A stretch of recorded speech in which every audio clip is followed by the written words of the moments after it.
안녕하세요, 중2 친구들. 자, 우리 코로나가 좀 잠잠해지길 바라보면서 오늘 수업 진도 나가도록 하겠습니다.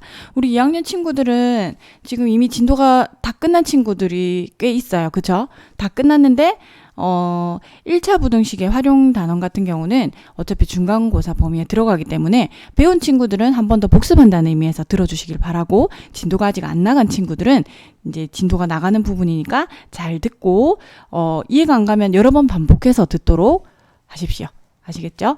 자, 오늘 배울 단어는 1차 부등식의 활용 단원입니다. 자, 이게 1학년, 2학년, 3학년 수학을 배우다 보면 모든 단원이 활용이 나오는 건 아니지만 단원별로 활용이 들어가 있는 파트들이 있어요.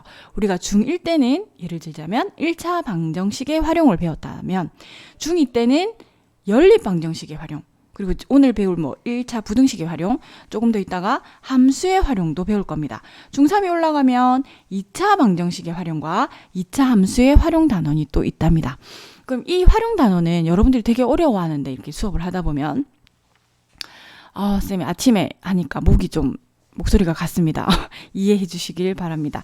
자, 이 활용 단원은 일단은 그 앞 단계에서, 앞 단원에서 배웠던 부분들을 잘 이해를 해야만 잘할 수 있는 단원인데, 활용은 앞에 단원에서는 우리가 나와 있던 문제를 잘 풀기만 하면 됐어요. 풀기만 하면 되는데, 활용은 이 앞에 있던 단원에서 문제 풀기만 했던 그 부분의 문제를 내가 직접 만들어야 돼. 직접 만들고 거기에 알맞은 정확한 답까지를 만들어 주는 게 포인트가 되겠어요. 그래서 여러분들이 2배로 더 어려워하는 것 같아요. 그래도 우리가 쉽게 한번 배워봅시다. 자, 1차 부등식의 활용 어떻게 하는지 4단계가 있죠. 이게 모든 활용 단원에는 똑같이 공통적으로 적용되는 단계라고 생각하면 될 거예요. 자, 1차 부등식의 활용 문제는, 잠시만요. 활용 문제는 다음과 같은 순서로 해결한다. 첫 번째, 미지수 정하는 거. 이게 가장 중요하죠. 무엇을 미지수로 잡을 것인가. 보통은 2가지 항목이 나와요. 그 중에서 무엇을 x로 잡을 것인지가 아주 중요하죠. 우리는 보통 문제에 나와 있는 것, 그러니까 마지막으로 구해야 될 문제를 x로 잡는 게 보통입니다. 알겠죠? 구하려고 하는 것을 미지수 x로 놓는다. 그 다음은 1차 부등식을 세웁니다. 문제의 뜻에 맞게 x에 대한 1차 부등식을 세우고, 그 다음 1차 부등식을 푸는 거. 이게 우리가 앞 단원에서 배웠던 거죠. 1차 부등식 푸는 방법. 여러 번 연습했잖아. 그지? 그래서 1차 부등식을 풀고, 그 다음 마지막으로 확인하기인데, 구한 해가 문제의 뜻에 맞는지, 알맞은 답을 적은 건지 확인을 해줘야 되고, 여기서 하나 추가로 한다면 마지막에 단위까지를 적어주면 아주 좋겠습니다. 자, 요렇게 요 4단계는 모든 활용 단원에 똑같이 적용되는 거기 때문에 기억을 해두시면 좋겠습니다. 그러면 우리가 직접 문제를 한번 풀면서 활용 문제가 어떻게 나오는지 풀어보도록 하겠습니다.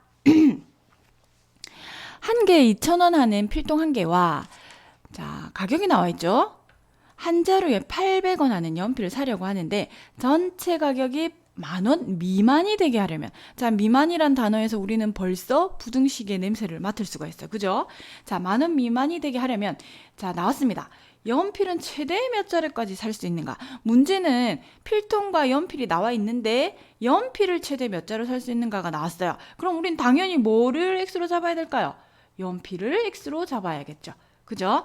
자, 미지수 정했습니다. 연필을 x자로 산다고 했기 때문에 식은, 자, 한 개의 필통, 한 개 2,000원 하는 필통을 하나만 샀죠. 그러니까 2,000원 곱하기 1은 생략해도 되죠. 2,000원 플러스, 그 다음 한 자루에 800원 하는 연필을 봐봐.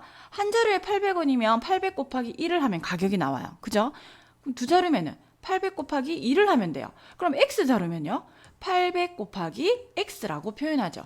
그래서 여기에는, 자, 연필을 최대 몇 자루 사는지 그게 문제란 말이야. 그래서 800x를 더해주면 됩니다.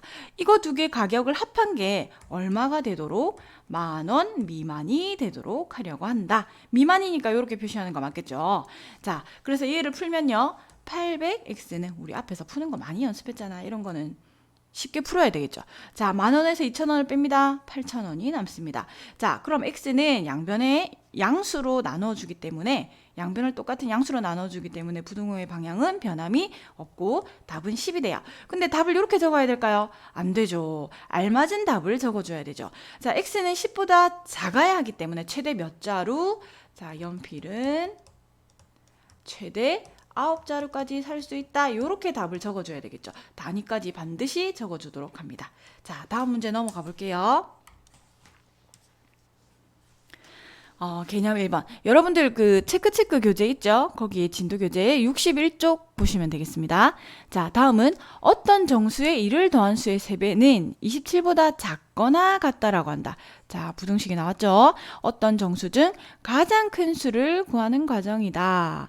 네모안에 알맞은 것을 써놓으시오. 자, 어떤 정수를 x라고 잡았어요. 자, 미지수는 정했죠? 자, 1차 부등식을 세워볼게요. 어떤 정수 x에 2를 더한 수의, 자, 수학에서 의가 나왔습니다. 의는 곱하기를 나타냅니다. 그런데 여기서 여러분들 주의해야 될 게 어떤 정수에 2를 더한 수, 그러니까 이 전체의 이렇게 해줘야 되는 거야. 전체의 3배. 보통 이렇게 해줘야 되는데 어떤 친구들은 x에 2를 더한 수의 3배 이렇게 쓰는 친구들이 간혹 있어요. 이렇게 하면 안 됩니다. 자, 전체의 3배는 이 수가, 잠시만요. 이거 지우고 할게요. 자, 이 수가 27보다 작거나 같으므로 1차 부등식은 이렇게 완성이 되는 거겠죠. 자, 아까 여기에 있던 이 네모칸에 들어갈 답은 3의 x 플러스 2를 적어주시면 되겠고요. 여기에 들어가는 식은 쌤이 방금 적은 거 있죠? 요 식을 적어주면 되겠습니다. 그러면 이 1차 부등식을 풀어볼게요. 괄호가 나왔습니다. 분배 법칙을 써야죠. 3x 플러스 6은 27, 3x, 자, 27에서 6을 빼볼까요? 21 되겠습니다. 그럼 x는 양변에 같은 양수를 나누어 주어도 부등호는 바뀌지 않는다. 자, x는 7보다 작거나 같다가 나왔습니다. 그렇다면 답은 어떻게 될까요? 여기에 들어갈 수는 7이 되겠고요. 가장 큰 수는 7이다. 이렇게 적으면 되겠습니다. 그런데 우린 여기서 한번 확인을 해볼 필요가 있죠. 우리 활용 단계의 마지막 단원 단계 4단계 확인하기를 해볼게요.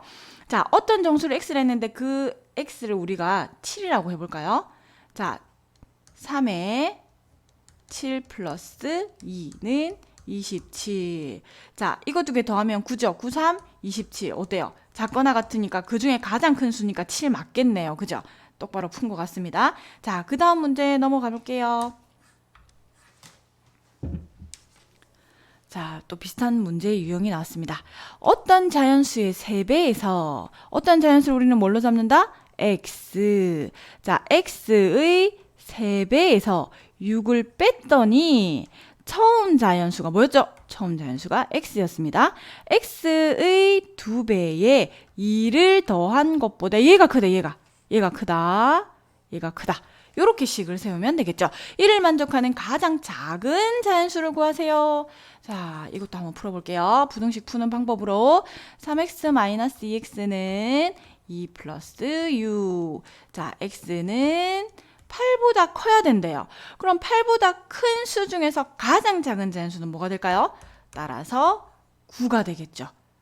됐습니까? 이것도 확인해 볼까요? 자, 어떤 자연수 9의 3배에서 6을 뺐더니 처음 자연수 9의 2배에 2를 더한 것보다는 크더라. 자, 9, 3, 27에서 6을 빼면 21이 되고요. 9, 2, 18에서 1을 더하면 20이 되네. 딱 맞네. 그죠? 자, 이렇게 해서 넘어가 볼게요. 자, 같은 패턴의 유형이었고요. 요것도 한번 해볼까요? 연속하는 세자연수의 합이 72보다 작다고 한다. 자, 우리가 중1 때 1차 방정식을 활용해서 배웠어요. 연속하는 세자연수, 예를 들어 볼까요? 뭐 3, 4, 5 이런 수들은 연속하는 자연수라고 해요. 그럼 이때는 우리가 무엇을 미지수로 잡느냐? 세 개 다 미지수인데 그 중에 가장 기준이 되는 가운데 있는 수를 x로 잡아줍니다. 그렇다면 4가 x라면 3은 4에서 1을 뺀 수죠. 1 작은 수죠. 그래서 3은 어떻게 미지수로 잡을 수 있느냐면 x-1로 잡을 수 있고요. 5는 4를 기준으로 했을 때 1 큰 수죠. 그래서 x 플러스 1로 잡을 수 있다는 겁니다. 됐죠? 이렇게 해서 미지수를 잡고요. x-1 플러스 x 플러스 1은 72보다 작다고 한다. 72보다 작다고 한다. 잠시만요. 틀렸네, 쌤이. 잠시만요. 작다고 한다. 이렇게 됐습니다. 그럼 우리가 플러스 1, 마이너스 1은 날라가죠. 그랬더니 x만 3개가 남습니다. 3x는 72보다 작다. x는 24보다 작다. 맞죠? 그럼 x가 24보다 작으니까 여기는 뭐가 되겠어요?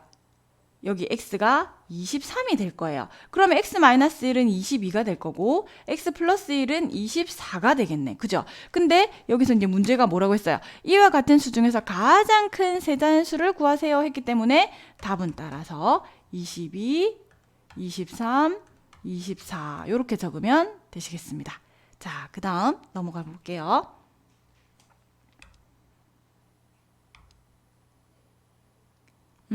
예금액이 있고, 자, 예금액 하나 풀어볼게요. 자, 현재 형과 동생의 통장에는 각각 5,000원, 35,000원이 예금되어 있다. 다음 달부터 매달 형은 1,000원씩, 동생은 3,000원씩 예금을 할 때 물음에 답하시오. X개월 후에 동생의 예금액이 형의 예금액보다 많아진다고 할 때 다음 표를 완성하세요. 자, 동생의 예금액을 왼쪽에다 적고요. 형의 예금액을 오른쪽에 한번 적어볼게요. 그런데 포인트는 동생의 예금액이 형의 예금액보다 많아지는 게 언제냐고 물어봤죠. 이렇게 개념을 잡아놓고 식을 세워볼게요. 동생은 현재 얼마를 가지고 있습니까? 35,000원이 있고요. 예금되어 있고요. 그 상태에서 얼마씩, 매달 얼마씩 더 저금을 한다고 했어요. 3,000원씩 예금을 하는데 몇 개월인지 몰라. 3,000x가 되겠고요. 자, 형은 현재 5만 원이 예금되어 있고요. 자, 거기서 매달 1,000원씩 입금을 해서 동생의 예금액이 형의 예금액보다 커지는 거. 왜? 처음엔 형이 더 많았거든. 근데 입금하는 금액이, 매달 입금하는 금액이 동생이 더 많잖아? 그랬더니 몇 개월 후에 동생이 전체 예금액이 더 많아지는가를 물어본 거예요. 그쵸? 자, 이거 계산하는 거는 자, 해볼게요. 3000x에서 1000x를 빼서 2000x가 되겠고, 좌변은. 우변은 5만에서 35,000을 빼니 15,000원이 되겠습니다. 그죠? 그럼 x는, 자, 동그라미 다 날리고요. 자, 2714, 2분의 1 이렇게 돼요. 선생님 분수가 나오는데 어떻게 답을 적어야 돼요? 이렇게 의문을 가질 수가 있겠죠. 자, x는 7과 2분의 1개월보다 커야만 동생이 더 많아진다는 거야. 근데 7과 2분의 1개월이라고는 답을 쓸 수가 없어요. 개월이기 때문에 8개월이라고 적으면 되겠습니다. 8개월 후부터는 동생의 예금액이 더 많아지겠다. 아시겠죠? 넘어가 볼게요. 자, 오른쪽 그림과 같이 윗변의 길이가 3cm이고 높이가 5cm인 사다리꼴의 넓이가 20제곱cm 이상일 때, 자, 부등식 나왔죠? 사다리꼴의 아랫변의 길이는 몇 cm 이상이 되어야 하는지 구해라. 자, 무엇을 x로 잡을까요? 나왔습니다. 얘를 x로 잡습니다. 그럼 우리가 사다리꼴의 넓이는 어떻게 구했더라? 윗변 더하기 아랫변 곱하기 높이 나누기 2였죠. 기억하죠? 이거 우리 초등학교 때 배운 건데, 그죠? 자, 그대로 식을 써볼게요. 윗변이 3이고요. 아랫변이 x가 되겠습니다. 이 부분을 x로 잡은 거죠. 그 다음 높이가 5고요. 그죠? 나누기 2를 했어요. 그게 넓이가 20 이상이 되어야 합니다. 그쵸? 자, 그러면 양변에 일단 2부터 없애기 위해서 2를 곱해서 얘를 없애볼게요. 여기는 2를 곱하면 되겠죠? 자, 여기는 분배를 하고요. 15 플러스 5x는 40. 5x는 25. x는 5 이상 이렇게 되죠. 그래서 몇 cm가 되어야 된다? 따라서 밑변의 길이는 5cm 이상이 되어야 되겠습니다. 자, 오늘은 여기까지 수업하고요. 조금 있다가 다시 문제풀이 들어가도록 하겠습니다. 수고 많으셨습니다.